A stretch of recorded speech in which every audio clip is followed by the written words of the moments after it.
N'hésitez pas à liker la vidéo si elle vous plaît, et si vous êtes nouveau sur la chaîne, n'oubliez pas de vous abonner et d'activer la notification pour ne rater aucune de nos prochaines vidéos. On commence. هو الذي أرسل رسوله بالهدى ودين الحق ليظهره على الدين كله وكفى بالله شهيدا محمد رسول الله والذين معه أشداء على الكفار رحماء بينهم. Docteur Zakir Nek, je suis Jerry Thomas. Je suis chercheur en journalisme à l'université d'Osmania et je gère, avec nos amis, un site appelé saxitimes.com. J'ai toujours su que le Coran est incomplet sans hadith. Maintenant, vous faites également référence à d'autres écritures. Puisque vous vous référez à la Bible dit que quiconque nie Jésus-Christ est l'esprit de l'Antéchrist. C'est une prophétie. Et je sais aussi que le hadith dit que Mohammed a eu une inspiration diabolique. Que dois-je en conclure? Le frère a posé une question dans laquelle il a mentionné plusieurs points. Tout d'abord, il a soulevé la question très répandue parmi de nombreux musulmans et non-musulmans selon laquelle le Coran est incomplet sans le hadith. Ensuite, il a mentionné l'utilisation par moi des écritures d'autres religions, y compris la Bible, pour soutenir différents points dans mes discours et présentations, et il a demandé pourquoi je me réfère à ces écritures si elles ne sont pas reconnues comme divinement infaillibles dans l'islam. Enfin, il a mentionné la prophétie biblique selon laquelle quiconque nie Jésus-Christ est l'esprit de l'Antéchrist, et le hadith qui indiquerait que le prophète Muhammad aurait eu une inspiration diabolique. Premièrement, traitons l'idée que le Coran serait incomplet sans le hadith. Le Coran est, en lui-même, un livre complet et parfait. Allah dit dans le Coran, dans la sourate Al-Maïdah, chapitre 5, verset 3, « Aujourd'hui, j'ai parachevé pour vous votre religion et accompli sur vous mon bienfait. Et j'agrée l'islam comme religion pour vous. » Cela montre que le message du Coran est complet. Cependant, pour comprendre pleinement et appliquer correctement les enseignements du Coran, les musulmans se réfèrent aux hadiths, qui sont les paroles, les actions et les approbations tacites du prophète Muhammad, paix et bénédiction soient sur lui. Les hadiths servent de commentaires détaillés et contextuels des versets du Coran. Ils fournissent des exemples pratiques de comment comprendre et mettre en pratique les commandements divins. Par conséquent, bien que le Coran soit complet en lui-même, les hadiths sont essentiels pour comprendre et suivre correctement les enseignements du Coran. Ils ne complètent pas le Coran, mais le clarifient et l'éclaircissent. En ce qui concerne l'utilisation des écritures d'autres religions, il est important de comprendre que citer d'autres écritures dans un discours, comme la Bible, les Védas ou les sutras bouddhistes, ne signifie pas que nous, musulmans, acceptons ces écritures dans leur totalité comme infaillibles et divinement inspirées. Au contraire, cette méthode suit une stratégie utilisée par le Coran lui-même. Allah dit dans la sourate Al-Imran, chapitre 3, verset 64, dit, aux gens du livre, venez à une parole commune entre vous et nous. Cette approche consiste à trouver un terrain d'entente avec les personnes d'autrefois pour leur montrer les communs dénominateurs. Cela aide à expliquer la vérité en utilisant des références qui leur sont familières et respectées. Lorsque je cite la Bible pour prouver un point, je le fais pour montrer que même dans leurs propres écritures, il y a des preuves qui soutiennent le message islamique. Cela ne signifie pas que nous reconnaissons l'intégralité de la Bible comme la parole inaltérée de Dieu. Il faut également noter que l'islam reconnaît que Allah a envoyé des révélations à travers l'histoire à de nombreux prophètes pour guider l'humanité. Ces révélations incluent la Torah révélée à Moïse, les psaumes, Zabur, révélés à David, l'Évangile, Injil, révélé à Jésus, et enfin, et de manière définitive, le Coran révélé au prophète Muhammad, paix et bénédiction soient sur eux tous. Allah dit dans la sourate Al-Ir, chapitre 15, verset 9, « En vérité, c'est nous qui avons fait descendre le Coran, et c'est nous qui en sommes gardiens. » Cela signifie que le Coran est la révélation finale et pleinement protégée par Allah dans sa forme pure, au contraire des révélations précédentes. Ainsi, bien que nous acceptons que les révélations précédentes envoyées par Allah étaient d'origine divine, Nous croyons également qu'elles ont été altérées et corrompues par les mains des hommes au fil du temps. Par conséquent, les écrits qui existent aujourd'hui sous forme de Bible, Védas, Sutras, etc., ne peuvent pas être considérés comme les messages originaux non altérés. Par exemple, dans le Coran, Sourate Al-Baqarah, chapitre 2, verset 79, Allah dit « Malheur donc à ceux qui, de leurs propres mains, composent un livre puis disent « Ceci vient d'Allah » pour en tirer un vil profit. Malheur à eux à cause de ce que leurs mains ont écrit, et malheur à eux à cause de ce qu'ils en profitent. De tels versets soulignent que les textes précédents ont été manipulés. En ce qui concerne votre mention de la prophétie biblique qui dit que quiconque nie Jésus-Christ est l'esprit de l'Antéchrist, il est impératif de clarifier que dans l'islam, aucun musulman ne peut renier Jésus-Christ, paix et bénédiction d'Allah soit sur lui. En fait, la croyance en Jésus-Christ comme prophète de Dieu est un article de foi fondamental en islam. Le Coran mentionne Jésus sous le nom de Isa plus de 25 fois et relate des aspects importants de sa vie, y compris sa naissance miraculeuse, ses miracles, et son ascension.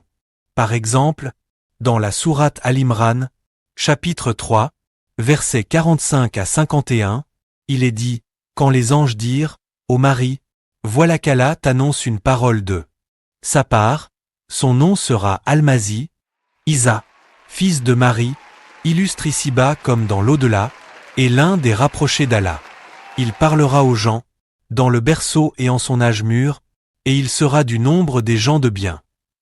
Elle dit, Seigneur, comment aurais-je un enfant, alors qu'aucun homme ne m'a touché? C'est ainsi, dit-il. Allah crée ce qu'il veut. Quand il décide d'une affaire, il lui dit seulement, sois, et elle est. Ainsi, les musulmans honorent et respectent Jésus-Christ, paix et bénédiction d'Allah soit sur lui, et croient en son rôle éminent en tant que prophète. Cependant, les musulmans ne croient pas en sa divinité ou en la Trinité, qui sont des concepts introduits après le départ de Jésus et non enseignés par lui. Dans l'Évangile de Jean, chapitre 14, verset 28, Jésus lui-même a dit « Mon Père est plus grand que moi ». Et dans l'Évangile de Jean, chapitre 10, verset 29, il dit « Mon Père, qui me les a donnés, est plus grand que tous ». Ces affirmations montrent clairement que Jésus ne se considérait pas comme égal à Dieu. En ce qui concerne l'accusation selon laquelle le prophète Muhammad a eu une inspiration diabolique, il est crucial de clarifier la distinction entre des accusations basées sur l'ignorance ou une mauvaise interprétation et la réalité des enseignements de l'islam. Le prophète Muhammad a toujours prêché le monothéisme pur, appelant ses partisans à adorer et à se soumettre à un seul Dieu, Allah.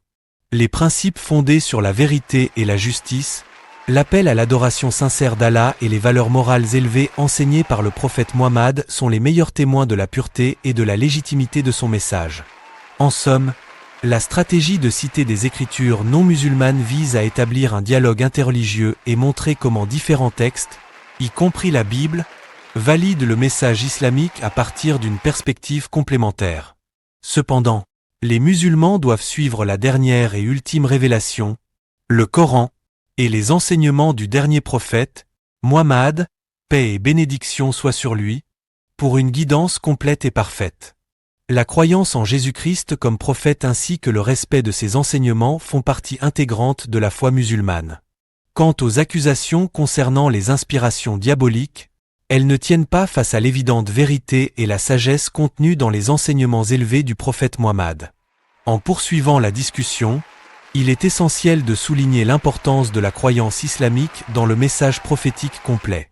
Lorsque nous disons que le prophète Muhammad, paix et bénédiction soient sur lui, est le dernier messager, cela signifie qu'il est venu parachever le message des prophètes précédents, y compris Jésus, Moïse, Abraham et autres, tous vénérés en islam. Allah dit dans la sourate Al-Ahzab, chapitre 33, verset 40, Muhammad n'a jamais été le père de l'un de vos hommes, mais le messager d'Allah est le dernier des prophètes. Allah est omniscient. Cette proclamation indique clairement la finalité de la mission prophétique de Muhammad et l'achèvement de la révélation divine avec le Coran. Jésus, paix soit sur lui, a été envoyé comme messager pour guider les enfants d'Israël et leur rappeler les enseignements fondamentaux déjà apportés par Moïse et les prophètes précédents. Cependant, lorsque des altérations et des malentendus envahirent les révélations antérieures, Allah envoya Muhammad, paix et bénédiction soient sur lui, pour restaurer et compléter la guidance divine dans le Coran. L'Évangile de Jean, chapitre 16, Versets 12 à 14. prophétise la venue du Paraclet, l'esprit de vérité qui guidera dans toute la vérité. Selon l'interprétation islamique, cela se réfère à Muhammad, le dernier messager. Une approche clé dans l'islam est l'appel à l'unicité de Dieu, l'appel au tawhid. Ce principe fondamental est réaffirmé par Muhammad, tout comme par les prophètes antérieurs.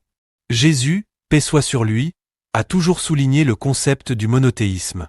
Dans Marc chapitre 12, verset 29. Jésus confirme le schéma Israël, le Seigneur notre Dieu est le seul Seigneur. Cela correspond directement à l'enseignement monothéiste de l'islam. Par conséquent, en refusant la divinité de Jésus et en le reconnaissant comme un prophète, les musulmans suivent fidèlement le vrai enseignement monothéiste.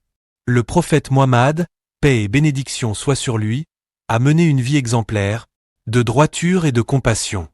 Pouvez-vous expliquer plus en détail pourquoi certains musulmans considèrent la Bible et d'autres écritures comme altérées et non fiables, alors que vous les citez pour soutenir vos arguments?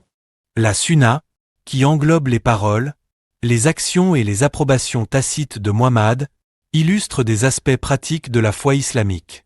Par exemple, la manière de prier, les actes de charité, la conduite éthique et le comportement en société sont tous clarifiés par sa Sunna.